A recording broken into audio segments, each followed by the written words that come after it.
জানিয়ে দেব সর্বশেষ আপডেট বাংলা সংবাদ ও শুরুতেই শিরোনাম। ইনকিলাব মঞ্চের মুখপাত্র শহীদ শরীফ ওসমান হাদী হত্যার বিচার হবে দ্রুত, বিচার ট্রাইব্যুনালে হবে বলে জানিয়েছে আইন উপদেষ্টা আসিফ নজরুল। গত সোমবার নিজের ফেসবুক স্ট্যাটাসে এ তথ্য জানান তিনি। আসিফ নজরুল তার পোস্টে লিখেন, শহীদ শরীফ ওসমান হাদী হত্যার বিচার হবে দ্রুত, বিচার ট্রাইব্যুনালে। দ্রুত বিচার ট্রাইব্যুনাল আইন 2002 এর 10 ধারা অনুযায়ী পুলিশ রিপোর্ট আসার পর সর্বোচ্চ 90 দিনের মধ্যে বিচার সম্পন্ন করা হবে।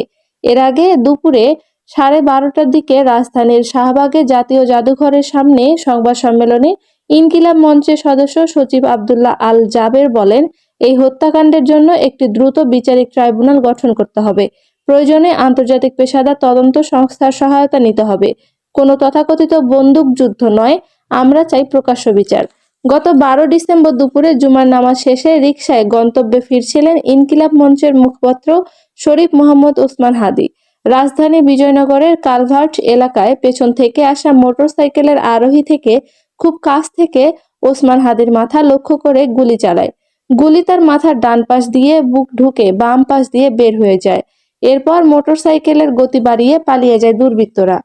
গুরুতর আহত অবস্থায় তাকে দুপুর 2:35 ঢামেক হাসপাতালে নেওয়া হয়। সেখানে ওসমান হাদীর মাথায় অস্ত্রোপচার সহ প্রয়োজনীয় চিকিৎসা শেষে একই দিনে সন্ধ্যায় তাকে রাজধানীর এভারকেয়ার হাসপাতালে স্থানান্তর করা হয়। অবস্থার অবনতি হলে উন্নত চিকিৎসার জন্য 15 ডিসেম্বর ওসমান হাদীকে নেওয়া হয় এয়ার অ্যাম্বুলেন্সে সিঙ্গাপুরে। সিঙ্গাপুর জেনারেল হাসপাতালে চিকিৎসাধীন অবস্থায় গত 18 ডিসেম্বর রাত 9:45 মৃত্যুবরণ করেন এই জুলাই বিপ্লবী। পরদিন শুক্রবার সন্ধ্যায় তার মরদেহ দেশে আনা হয়। পরে গত শনিবার দুপুর 2টায় জাতীয় সংসদের দক্ষিণ প্লাজায় লাখো মানুষের উপস্থিতিতে শহীদ ওসমান হাদীর জানাজা অনুষ্ঠিত হয়। পরে ঢাকা বিশ্ববিদ্যালয়ের প্রাঙ্গণে জাতীয় কবি কাজী নজরুল ইসলামের সমাধির পাশে তাকে দাফন করা হয়। শহীদ ওসমান হাদীর মতো পরিস্থিতি যেন আর কারো ক্ষেত্রে না ঘটে তা সরকারকে নিশ্চিত করতে হবে বলে মন্তব্য করেছেন ঢাকা 10 আসনের স্বতন্ত্র প্রার্থী আসিফ মাহমুদ সজীব ভুঁইয়া।